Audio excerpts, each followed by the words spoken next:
Okay, पहले तो इतना ही कर लेते हैं। मोनोहाइड्रिक अल्कोहल के जो दो जनरल मेथड, भाई बहुत ही आसान काम है। वहां से पानी क्या करता है, सोख लेता है, एब्जॉर्ब कर लेता है, ठीक है।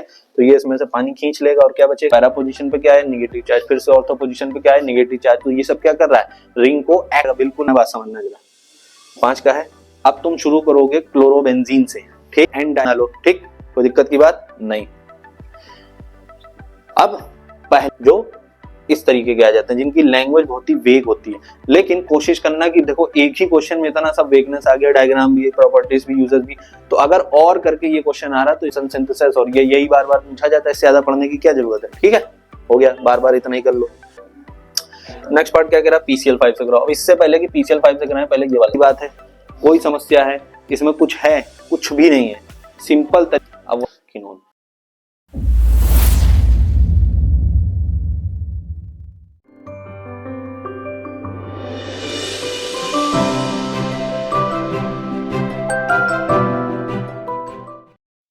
Welcome back dear students, welcome to Shivaji group of institutions. तो आज हम क्या करेंगे, अपने अल्कोहल फिनोल ईथर चैप्टर के बचे हुए जो लास्ट पार्ट है, लॉन्ग आंसर टाइप क्वेश्चंस, उनको भी क्विकली फिनिश करेंगे। मैं बार बार रीइटरेट करता जा रहा हूँ कि जो हमारी ये सीरीज है, आप कोशिश कीजिएगा इसको यूट्यूब पे 2x पे देखने की, ठीक है, जल्दी जल्दी अब्सॉर्ब करने की कोशिश कीजिएगा। तो without wasting any further time, let's begin, ठीक है। तो देखते हैं, तो फर्स्ट क्वेश्चन क्या है, explain the following, solubility of alcohols in water, solubility of alcohols in water decreases with the increase in their, भाई ये तो लॉजिक बात है। देखो जैसे मान लो CH3OH है, ठीक है, वाटर में डिसॉल्व होना है, तो इसका वेट तो इसके मुकाबले फिर भी थोड़ा कंपैरेबल भी। जैसे जैसे वेट बढ़ाते जाओगे, C2H5OH फिर H2O, तो H2O को इतना ज्यादा बड़ा मॉलिक्यूल घेरने की कोशिश करेगा तो वो उससे इंटरेक्ट ही कहाँ कर पाएगा।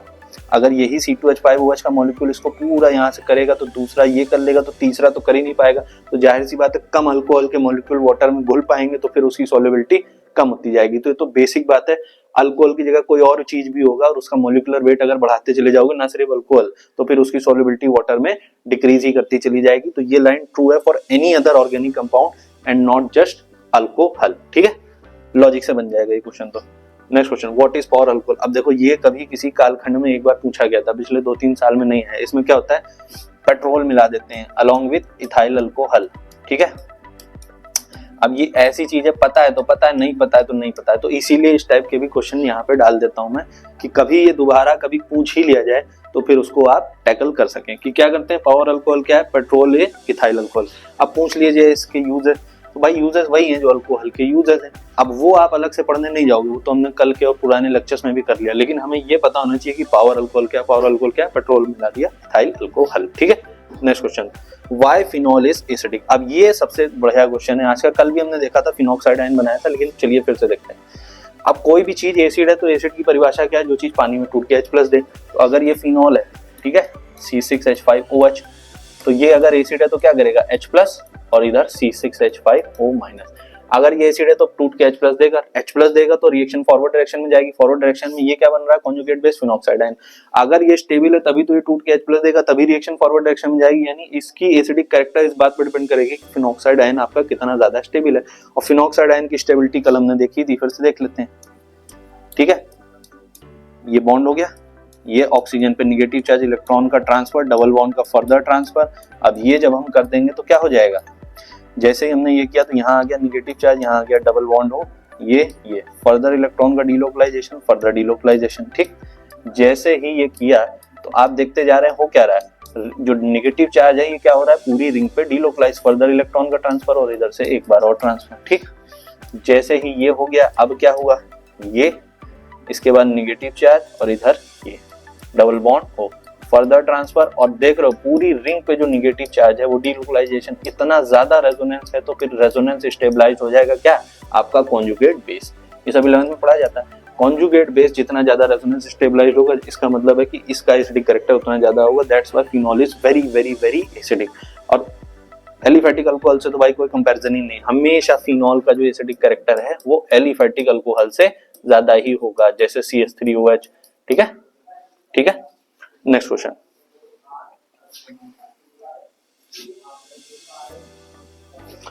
नेक्स्ट क्वेश्चन क्या है, write two general methods of preparation of monohydric alcohol. तो ठीक है, पहले तो इतना ही कर लेते हैं, मोनोहाइड्रिक अल्कोहल के दो जनरल मेथड।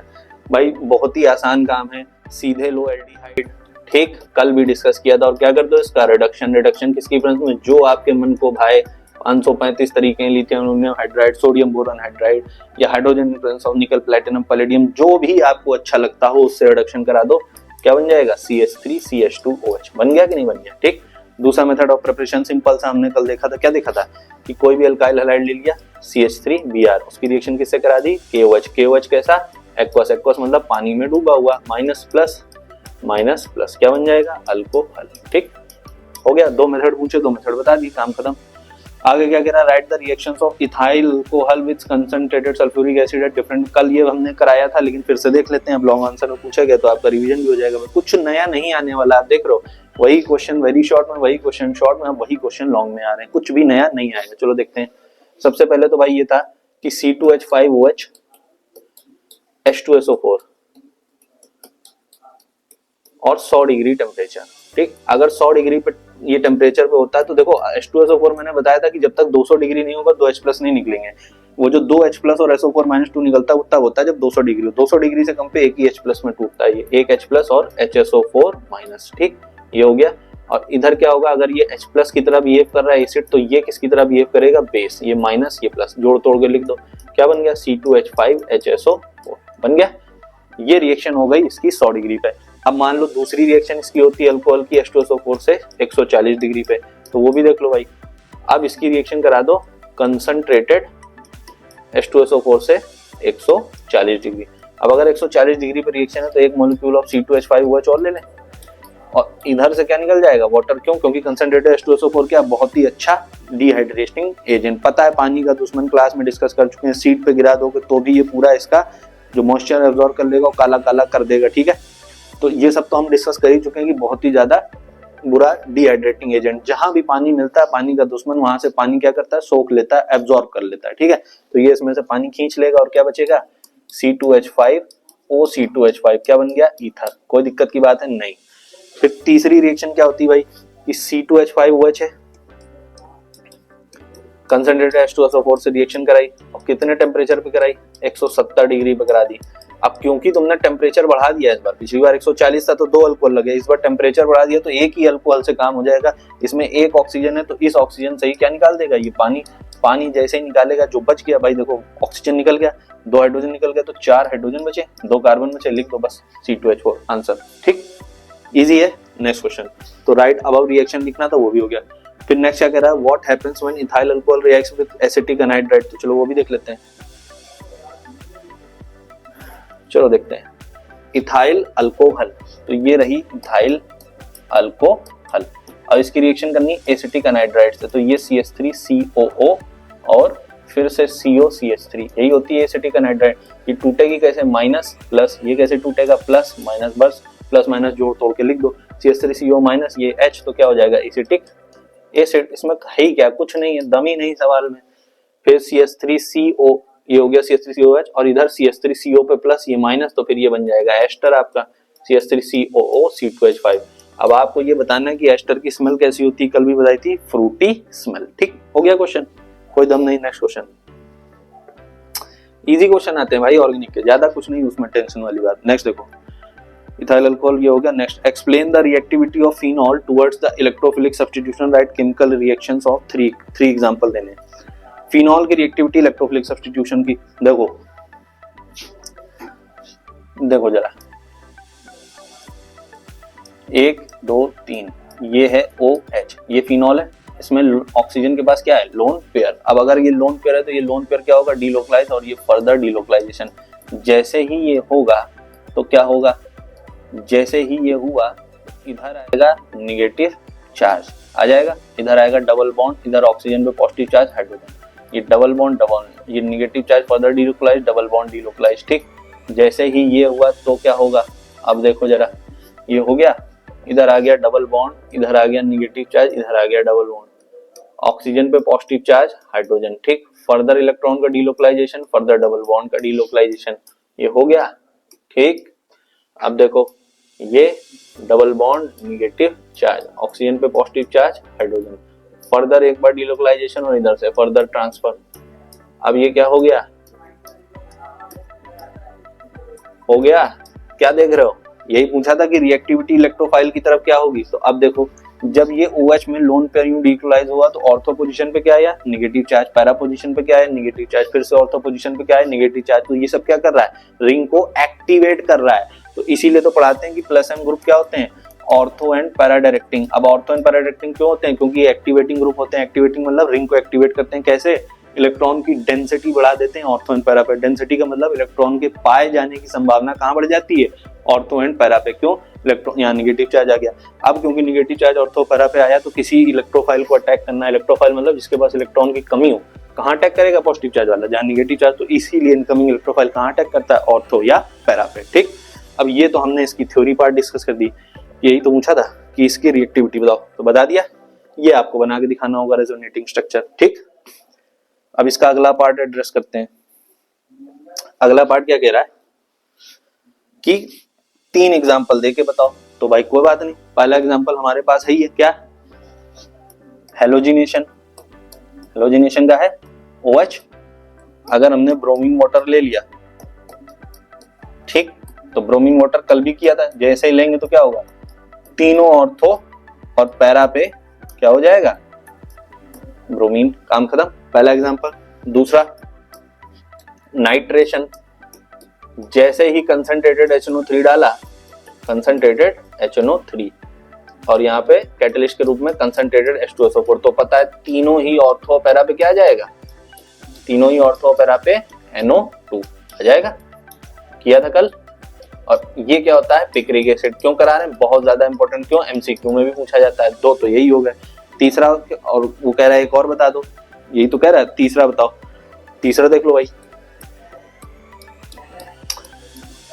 कंसंट्रेटेड H2SO4 की जगह, कंसंट्रेटेड HNO3 की जगह डाइल्यूट HNO3 ले लो, ले लिया, डाइल्यूट HNO3, कंसंट्रेटेड H2SO4। अब क्या होगा, डाइल्यूट की वजह से एक बार NO2 का अटैक कहाँ पे होगा, पैरा पे, और एक बार NO2 का अटैक कहाँ होगा, एक बार ऑर्थो पे हो गया ऊपर, एक बार कहाँ होगा, पैरा पे। और पैरा वाला क्या होगा, मेजर। क्यों, क्योंकि यहाँ पे स्टेरिक हिंड्रेंस कम है। आप चाहो तो यहाँ पे वो भी कर दो, फ्रीडल क्राफ्ट रिएक्शन, कोई फर्क नहीं पड़ता। 3 पूछे तो 3 करा दिए। ठीक है, नेक्स्ट क्वेश्चन। तो भाई हमने थर्ड वाला भी कर लिया। नेक्स्ट देखो, what happens when phenol reacts with bromine water. अभी कराया था, ब्रोमीन वाटर से जब रिएक्शन हुई थी तो क्या हुआ था, ये रहा फिनॉल। तो देख रहे हो भाई, वही क्वेश्चन घूम फिर के आ रहे हैं, चाहे शॉर्ट हो, चाहे लॉन्ग हो, चाहे वेरी शॉर्ट हो। ये लो, तीनों पोजीशन पे क्या आ जाएगा, Br, और इसका वो कैसा होता है, व्हाइट सॉलिड। ठीक, Br हो गया, ब्रोमीन वाटर। ये वाला भी हो गया। Right short note on Friedel craft reaction. अब अगर लॉन्ग आंसर में आ जाए right short note on Friedel craft, तो क्या आप खाली थ्योरी लिख दोगे, एक्सपेक्ट कर लो नंबर मिल जाएगा? बिल्कुल नहीं। जब तक आप साथ में सपोर्टिंग रिएक्शन नहीं दे रहे हो, आपको नंबर नहीं मिलने वाले हैं। और एक बात, अब यहाँ पे ये नहीं कह रहा फिनॉल की फ्रीडल क्राफ्ट लिखो या क्लोरोबेंजीन की लिखो। अब अगर ये नंबर 5 नंबर का है अगर ये क्वेश्चन, तो आपका फर्ज क्या बनता है, ध्यान से समझना जरा, इस बात को समझ लेना। उसने बोला कि right short note on Friedel craft, और अगर ये क्वेश्चन कितने नंबर का, 5 का, तो इसको कैसे अटेम्प्ट करना है, बात समझना जरा। 5 का है। अब तुम शुरू करोगे क्लोरोबेंजीन से। ठीक, कहां से, क्लोरोबेंजीन, ये हो गई। और इसकी करोगे एल्काइलेशन, CH3Cl AlCl3 कर दोगे। अब वो तुम्हें करना आता है, उसकी बात नहीं कर रहा हूं, तुम्हें क्वेश्चन को अटेम्प्ट करना सिखा रहा हूं। 5 नंबर, तो ये CH3, ये CH3 हो गया, बात समझ में आई। और इधर लिखोगे ये मेजर। अब क्योंकि 5 नंबर का तो ये तो एक ही रिएक्शन हुई, अब क्लोरोबेंजीन की तुम क्या दे दोगे, एसिलेशन। एसिलेशन कैसे हुई थी, CH3COCl हो गया था, और ये भी AlCl3 की प्रेजेंस में। तो ये बॉन्ड कहां से ब्रेक होता है, प्लस माइनस, तो प्लस वाला ही जाके ऑर्थो पैरा पे अटैक करेगा। तो बस फिर बना दो, ये हो गया फिनॉल, और ऑर्थो पे एक बार COCH3 और एक बार पैरा पे COCH3। ठीक है, COCH3, कोई दिक्कत की बात है? ये तो 2 ही सवाल हुए। अब इसकी एसिटिक अनाइट्राइड वाली भी रिएक्शन लिख दो, ये फिनॉल। ठीक है, हमें पता है ये रिएक्शन हमेशा सेम चलती है, COCH3। कोई दिक्कत की बात है इसमें? ये हो गया पॉजिटिव चार्ज, नेगेटिव चार्ज। अब ये यहीं पे आके अटैक करेगा, सेम जो ये बना, ये बना। 3 रिएक्शन हो गई, क्लोरोबेंजीन सही होगी। 5 नंबर का पूछा था, 2 रिएक्शन और लिख दो। ठीक, देखो अब फिनॉल पे आ जाओ, क्लोरोबेंजीन की जगह क्या ले लिया, फिनॉल, फिनॉल लिया तो फिर से कोई दिक्कत की बात नहीं, CH3Cl AlCl3, कोई बात नहीं भाई, CH3 प्लस है, क्या बन जाएगा OH CH3 और फिर OH CH3, 4 रिएक्शन हो गई ये मेजर प्रोडक्ट। और फिर एक बार CH3COCl भी ले लो फिनॉल के साथ, अब जाके तुम्हें वो 5 नंबर देगा। अब तुम सोच रहे हो राइट शॉर्ट नोट, तो शॉर्ट नोट पढ़ के कहीं तुमने बस थ्योरी लिख दी हो, सोचा तुम्हें नहीं देगा, बिल्कुल ही नहीं देगा, 1 1.5 2 नंबर से ज्यादा नहीं देगा। 5 नंबर का है तो 5 रिएक्शन मैंडेटरी हैं, तब तुम एक्सपेक्ट कर सकते हो कि तुम्हें 5 नंबर वो बोर्ड का एग्जामिनर देगा। ठीक हो गया काम खत्म। और इसमें होना ही क्या है भाई, पता तो है ही। वैसे भी हो सकता है 12th के बाद केमिस्ट्री छोड़ दो तो ये सब रिएक्शन रूटीन का यूज कर, भाई यही तो यूज है। जैसे ही मौका मिले जितना जो पढ़ा है सबका सब एग्जाम में डाल के आना है पेपर, ठीक है।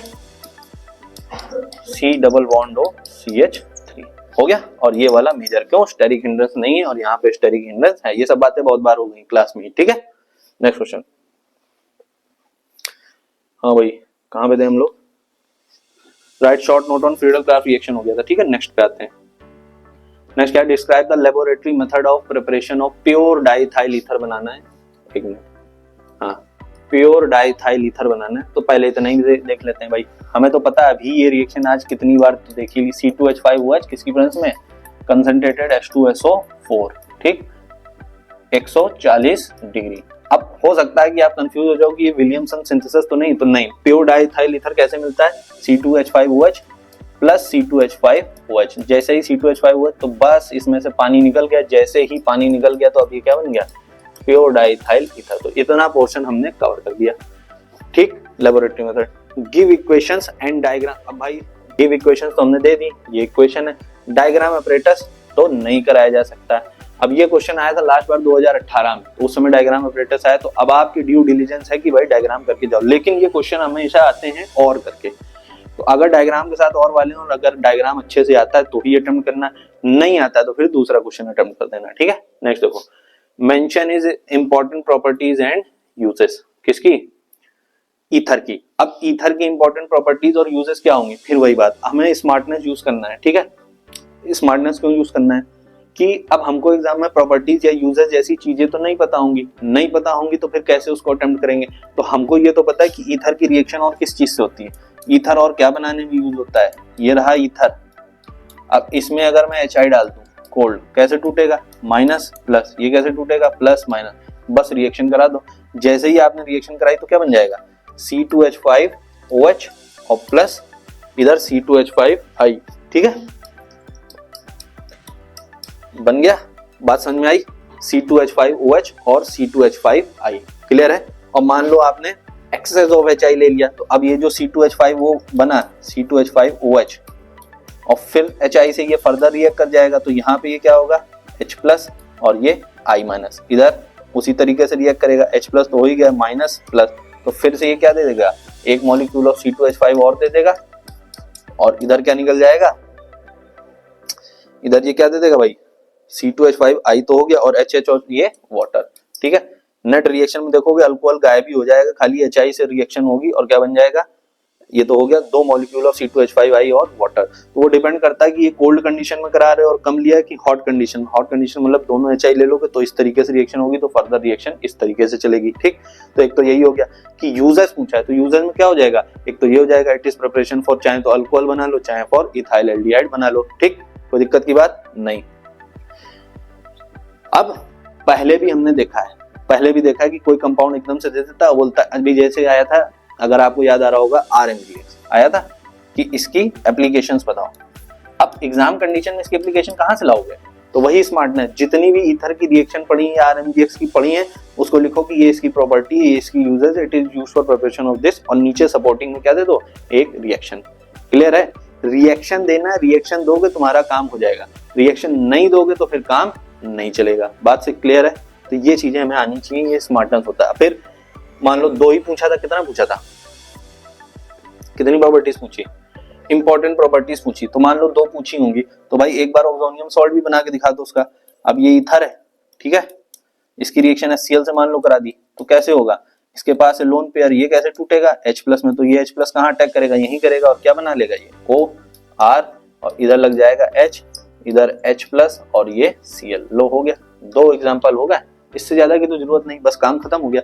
तो इस तरीके से ये क्वेश्चंस को स्मार्टली टैकल किया जाता है, जो इस तरीके के आ जाते हैं जिनकी लैंग्वेज बहुत ही वेग होती है। लेकिन कोशिश करना कि देखो एक ही क्वेश्चन में इतना सब वेगनेस आ गया, डायग्राम भी, प्रॉपर्टीज भी, यूजर्स भी, तो अगर और करके ये क्वेश्चन आ रहा तो इस क्वेश्चन को फिर हमें स्किप कर देना है, क्योंकि इसमें एम्बिगुइटी बहुत ज्यादा है, एग्जामिनर का डिस्क्रिप्शन बहुत ज्यादा काटने का और आपके कटने के नंबर बहुत ज्यादा है। ठीक है, next question.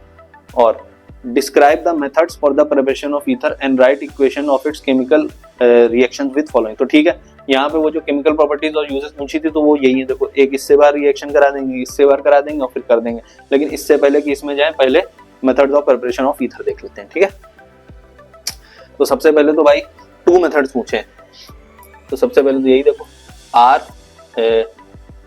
Williamson synthesis method हमने पढ़ा था, RONA था। ठीक है, और क्या था, एल्काइल हैलाइड ये था। तो इधर R डैश मान लेते हैं, इधर R मान लेते हैं, बस रिएक्शन करा दो, माइनस प्लस प्लस माइनस जोड़ तोड़ के लिख दो, क्या हो जाएगा ROR डैश। कोई दिक्कत की बात है, क्या बन गया, ईथर। ठीक, सॉल्व हो गया। नेक्स्ट क्वेश्चन देखो, चलो, तो ये तो हो गया। दूसरा मेथड देखना, तो दूसरा तो अभी हम देखते ही आ रहे हैं कि क्या कर दो, अल्कोहल कंसंट्रेटेड H2SO4 कितने टेम्परेचर पे, 140। जैसे ही आपने 140 डिग्री लिया तो क्या हो जाएगा, C2H5OH। जैसे ही आपने लिया यहाँ से क्या निकल जाएगा, वाटर निकल जाएगा, और जैसे ही वाटर निकला तो क्या बन जाएगा, डाइथाइल ईथर। 2 मेथड पूछे तो 2 मेथड बता दिए, विलियमसन सिंथेसिस, और ये यही बार बार पूछा जाता है, इससे ज्यादा पढ़ने की क्या जरूरत है। ठीक है, हो गया, बार बार इतना ही कर लो। नेक्स्ट क्वेश्चन देखो भाई, 2 इंपॉर्टेंट मेथड हो, ये तो हो गया। अब उसकी केमिकल रिएक्शन बतानी हो, CH3COCl से रिएक्शन देखनी, देख लो। मान लो ये है ईथर, C2H5O C2H5। अब हमको पता है ये टूटता कैसे, प्लस माइनस, कोई बात नहीं, CH3COCl ले लो। अब ये बताओ ये टूटता कैसे, ये कैसे टूटता है, माइनस प्लस। अब जब हमको इतना सब पता है तो फिर अब इसमें बचा ही क्या करने को, प्लस को माइनस से जोड़ो, माइनस को प्लस से जोड़ो। ठीक, अब ये माइनस है और ये प्लस है, तो बस यहाँ से जोड़ दो, CH3CO, ये पॉजिटिव चार्ज था, और इस पे जहां से निगेटिव है वहीं से लाके जोड़ दो, CH3CO C2H5। तो ये क्या बन गया, हमारा एस्टर बन गया।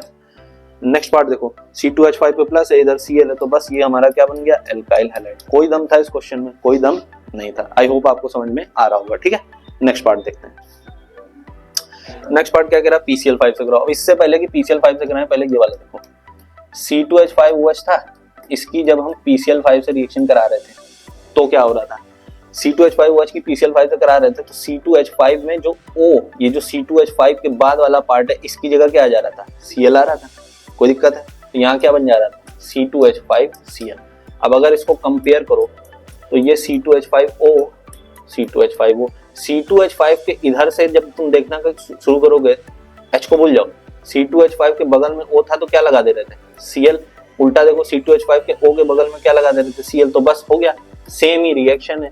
PCl5 से रिएक्शन करोगे तो 2 मॉलिक्यूल ऑफ C2H5Cl बन जाएंगे। इसके अलावा जो बनेगा वो क्या बनेगा, माइनर प्रोडक्ट, और बैलेंस करने की जरूरत नहीं। क्यों, ऑर्गेनिक केमिस्ट्री पढ़ रहे तो मेजर प्रोडक्ट हमारा क्या बन जाएगा, एल्काइल हैलाइड। प्योर रिएक्शन अगर अल्कोहल की याद है तो तुम्हें दिख रहा है प्रोडक्ट भी वही बन रहा है, क्योंकि ये अल्कोहल का ही तो डेरिवेटिव होता है, इसीलिए सेम रिएक्शन देता है। ठीक है, next question, right 2 methods for preparation of phenol and how it reacts. तो बाद में देखेंगे 2 method of preparation of phenol. अब भाई, अब मतलब दोहराते दोहराते मैं भी थक गया हूँ, 15-20 बार तो मैंने डाउस प्रोसेस ही करा दिया होगा। डाउस प्रोसेस किस लिए बना है, क्लोरोबेंजीन से फिनॉल बनाने के लिए। तो चलो भाई आज एक बार और ही देख लेते हैं। C6H5Cl 2 मॉलिक्यूल ऑफ NaOH से रिएक्शन कराई और HTP पे कराई, किस पे, HTP पे। तो क्या बन जाएगा, C6H5ONa। जैसे ही ये बना, इसमें क्या डाल दोगे, डाइल्यूट HCl। जैसे ही डाइल्यूट HCl बना, क्या बन जाएगा भाई, फिनॉल। कोई दिक्कत की बात है, कोई समस्या है इसमें, कुछ है, कुछ भी नहीं है। सिंपल तरीका है, सिंपल प्रोसेस है फिनॉल बनाने का, और इससे भी फिनॉल बन जाएगी। क्लियर है। दूसरा देखो जरा, अब हमने ये पढ़ा है कि एल्काइल हैलाइड की रिएक्शन KOH से करा दो, पढ़ाइए, एक्वस, तो क्या हो जाता है, अल्कोहल बन जाता है। ठीक है, एल्काइल हैलाइड की रिएक्शन KOH से कराओगे तो क्या बन जाएगा, अल्कोहल। तो एल्काइल हैलाइड की KOH एक्वस से ही कराने पे हो जाता है, लेकिन जब यहाँ पे फिनाइल क्लोराइड कराओगे तो नहीं कराना, ऐसे नहीं हो पाएगा। यहाँ पे जो तरीका चुनना पड़ेगा उसको क्या बोलते हैं, डाउस प्रोसेस। तो बस इतना ही फर्क होता है और इतना ही याद रखने वाली बात है कि ये डाउस प्रोसेस से जाके क्वेश्चन सॉल्व होगा। ठीक है, नेक्स्ट क्वेश्चन, नेक्स्ट पार्ट देते हैं। नेक्स्ट पार्ट क्या है, अब इसकी केमिकल रिएक्शन कराओ कंसंट्रेटेड HNO3 से। अरे यार आज ही देखो अभी ये क्वेश्चन कराई थी, फिर से आ गई कि फिनॉल बन गया। ठीक, अब इसकी किससे करानी है, कंसंट्रेटेड HNO3 से। अब वही बात कितनी बार दोहराएं, और यहाँ पे क्या लोगे, कंसंट्रेटेड H2SO4। OH कैसा है, प्लस M ग्रुप, तो ये क्या करेगा, पूरे रिंग को एक्टिवेट कर देगा। तो फिर क्या हो जाएगा, फिनॉल के ऑर्थो पे भी NO2, पैरा पे भी NO2 और इधर ऑर्थो पे भी NO2, और इसको क्या बोलते हैं, पिक्रिक एसिड। ठीक है, कोई दिक्कत की बात है नहीं, क्लियर है बात, आगे चलें। ठीक, नेक्स्ट क्वेश्चन देखो।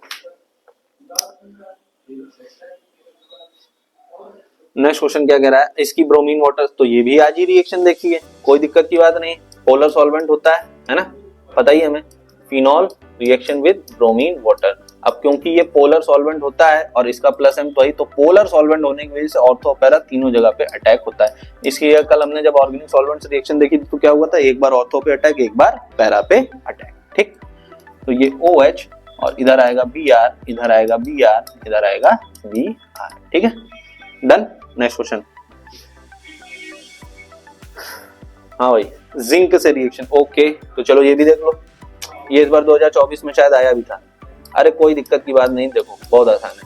OH की रिएक्शन जिंक पाउडर से, जिंक का बुरादा लेते हैं और हीट कर देते हैं। अब देखो इतना तो पता ही है, जिंक क्या है, मेटल है, तो फिर ये क्या करेगा, अभी तो ये एलिमेंटल फॉर्म है तो 0 है, जब रिएक्शन करेगा तो ये क्या करेगा, जिंक प्लस से +2, जिंक ऑक्सीडाइज होगा, ऑक्सीडेशन की परिभाषा 9th क्लास से क्या पढ़ते आ रहे हैं, एडिशन ऑफ ऑक्सीजन। तो इसमें ऑक्सीजन आगे जुड़ जाना चाहिए, कहां से जुड़ेगा, यही आके जुड़ेगा। अगर ये वाला ऑक्सीजन जुड़ गया तो बचा क्या, हाइड्रोजन, वही यहाँ के जुड़, बस हो गई रिएक्शन, बचा ही क्या, बेंजीन। लो इसमें क्या था भाई, सिंपल क्वेश्चन है। ठीक है, ज्यादा कॉम्प्लिकेट नहीं करनी। जिंक खुद ऑक्सीडाइज हो रहा है, दूसरे को क्या करेगा, रिड्यूसिंग एजेंट। तो ये भी पूछा जा सकता है कॉम्पिटिशन में और बोर्ड में, यही फर्क, कॉम्पिटिशन में पूछेगा इस रिएक्शन में जिंक किस तरह बिहेव कर रहा है, रिड्यूसिंग एजेंट। ठीक है, और ये तो पिछले साल पढ़ी है प्रिपरेशन ऑफ बेंजीन में 11th में। ठीक है, नेक्स्ट क्वेश्चन, तो जिंक से हो गया। नेक्स्ट क्या है, right chemical equation for preparation of picric acid. तो अभी देखिए ये जो कंसंट्रेटेड HNO3 वाली रिएक्शन थी वो कौन सी थी, पिक्रिक एसिड। अब बेंजोक्विनोन देखो फैक्चुअल रिएक्शन होती है, ये पहली रिएक्शन आज के दिन आई जो आपको याद ही करनी पड़ेगी, ऐसे काम नहीं चल सकता है। ठीक है, अब यहाँ पे तो आपको मान लो Na2Cr2O4 की प्रेजेंस में रिएक्शन होती है एज ए कैटलिस्ट, और बनता क्या है, ऊपर भी डबल बॉन्ड हो, नीचे भी डबल बॉन्ड हो, इसको क्या बोलते हैं, बेंजोक्विनोन। अब ये पहली रिएक्शन आज के दिन आई है जो याद करनी होगी, और आप देख रहे हो इसकी फ्रीक्वेंसी उतनी नहीं है, ये मतलब इतना ज्यादा रिपीट नहीं होती। तो आप ऐसा क्वेश्चन या ऐसी रिएक्शन आपसे छूट गई तो कोई दिक्कत की बात नहीं है। ठीक है, अगर आप 90+ एम कर रहे हो, लेकिन आप 99 ही एम कर रहे हो तो फिर आप कुछ भी नहीं छोड़ सकते हो। Everything under the sun you have to study. But ठीक है, अगर 90+ तक ही जाना है तो ठीक है, ऐसा क्वेश्चन एक छूट भी जा रहा है तो कोई ज्यादा दिक्कत की बात नहीं है। ठीक है, नेक्स्ट क्वेश्चन, देखते हैं। और right chemical reaction of oxidation of phenol, तो यही था ऑक्सीडेशन ऑफ फिनॉल, क्या मतलब, फिनॉल में ऑक्सीजन आगे जुड़ जाए, तो यही बेंजोक्विनोन की बात हो रही है यहाँ पे, बेंजोक्विनोन।